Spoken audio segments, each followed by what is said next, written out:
The Wizard of Oz by Frank Baum, illustrated by Charles Santor.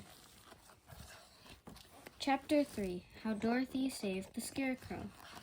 When Dorothy was left alone, she set about making ready for the journey to the City of Emeralds. She had only one other dress, which was hanging on a peg beside her bed. The girl dressed herself in the clean gingham with checks of white and blue, and tied her pink sunbonnet on her head. She took a little basket and filled it with bread from the cupboard, laying a white cloth over the top. Then she looked down at her feet and noticed how old and worn her shoes were.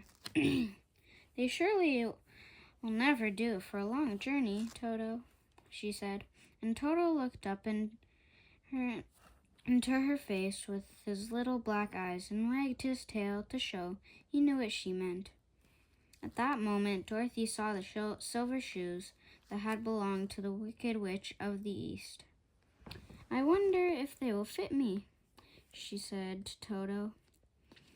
"They will be just the thing to take a long walk in." She took off the old leather shoes and tried on the silver ones, which fitted her as well as if they had been made for her. Finally, she picked up her basket. "Come along, Toto," she said. "We'll go to the Emerald City and ask the Great Oz how to get back to Kansas again." She closed the door, locked it, and put the key carefully in the pocket of her dress. And so, with Toto trotting along soberly behind her, she started on her journey. There were several roads nearby, but it did not take her long to find the one paved with yellow bricks. Within a short time, she was walking briskly towards the Emerald City, her silver shoes twinkling merrily on the hard yellow road bed. The sun shone bright, and the birds sang sweetly, and Dorothy did not feel nearly so bad as you might think a little girl would had been suddenly set down in the midst of a strange land. She was surprised as she walked along to see how pretty the country was about her. There were neat fences at the sides of the road, painted a dainty blue color, and beyond them were fields of grain and vegetables in abundance. Once in a while she would pass a house, and the people came out to look at her and bow low as she went by, for everyone knew she had been the means of destroying the Wicked Witch and setting them free. The houses of the Munchkins were odd-looking dwellings, for each was round with a big dome for a roof. All were painted blue, for in this country of the East, blue was the favorite color. Toward evening, when Dorothy was tired with her long walk, she came to a house rather larger than the rest. On the green lawn before it, many men and women were dancing. 5 little fiddlers played as loudly as possible, and the people were laughing and singing, while a big table nearby was loaded with delicious fruits and nuts, pies and cakes, and many other good things to eat. The people greeted Dorothy kindly and invited her to supper and to pass the night with them, for they were gathered to celebrate their freedom from the bondage of the Wicked Witch. Dorothy was waited upon by a Munchkin whose name was Bok, and as she watched the people dance. When Bok saw her silver shoes, he said, "You must be a great sorceress." "Why?" asked the girl. "Because you wear the silver shoes and have killed the Wicked Witch. Besides, you have white in your frock, and only witches and sorceresses wear white." "My dress is blue and white checkered," said Dorothy.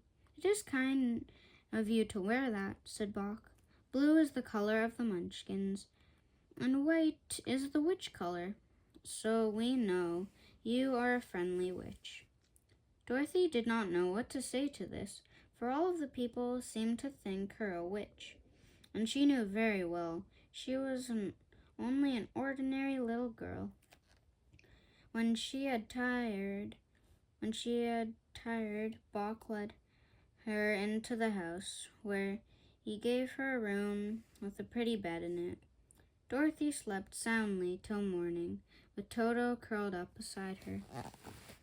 The next morning she ate a hearty breakfast and asked, "How far is it to the Emerald City?" "I do not know," answered Bach gravely, "for I have never been there. But it is a long way to the Emerald City, and it will take you many days.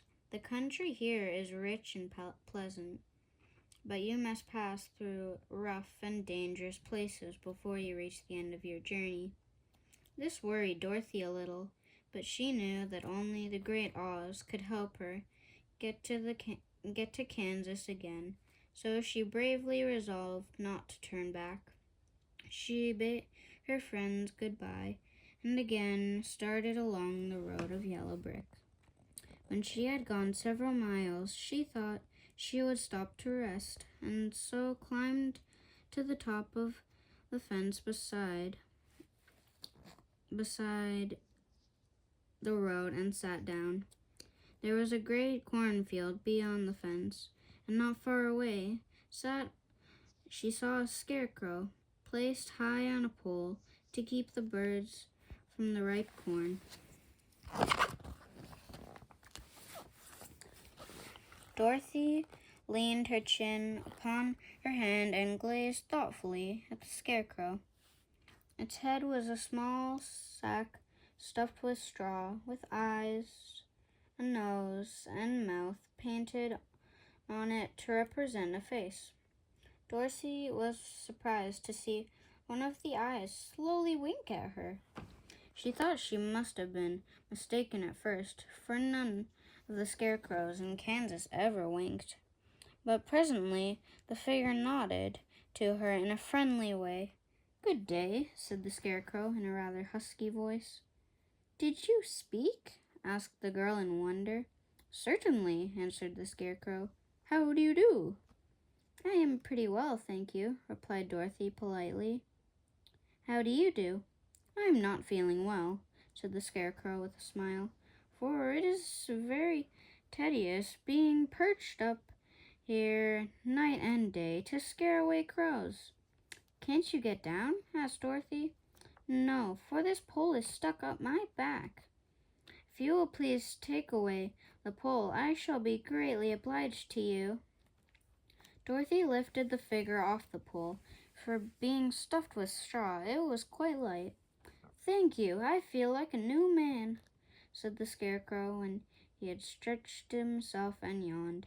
"Who are you, and where are you going?" "My name is Dorothy," said the girl, "and I am going to the Emerald City to ask the Great Oz to send me back to Kansas." "Where is the Emerald City?" he inquired, "and who is Oz?" "Why, don't you know?" she returned in surprise. "No, indeed. I don't know anything, you see. I am stuffed, so I have no brains at all," he answered sadly. "Do you think if I go to the Emerald City with you that Oz would give me some brains?" "I cannot tell," she returned, "but you may come with me if you like. If Oz will not give you any brains, you'll be no worse off than you are now." "That is true," said the scarecrow.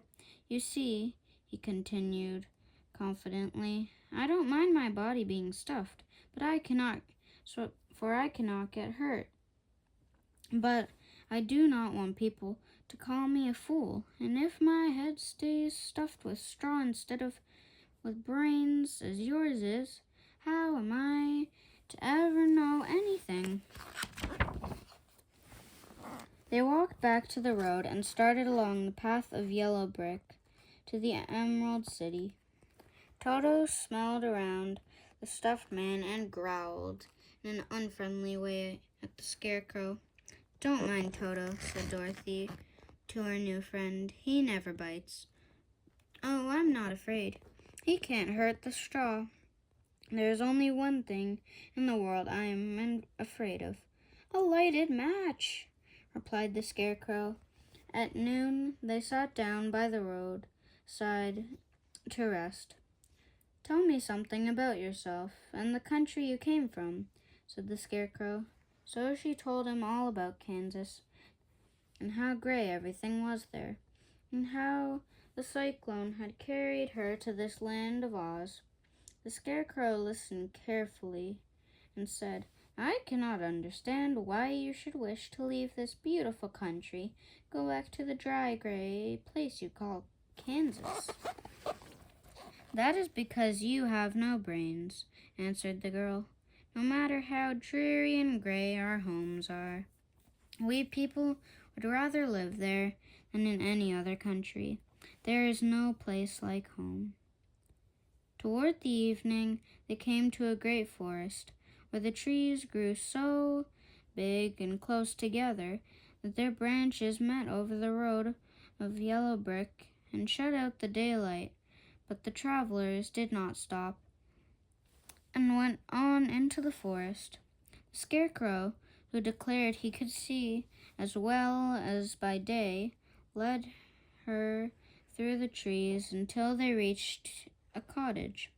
Dorothy entered and lay down at once, and Toto beside her soon fell into a sound sleep. The Scarecrow, who was never tired, stood up in a corner and waited patiently until morning came.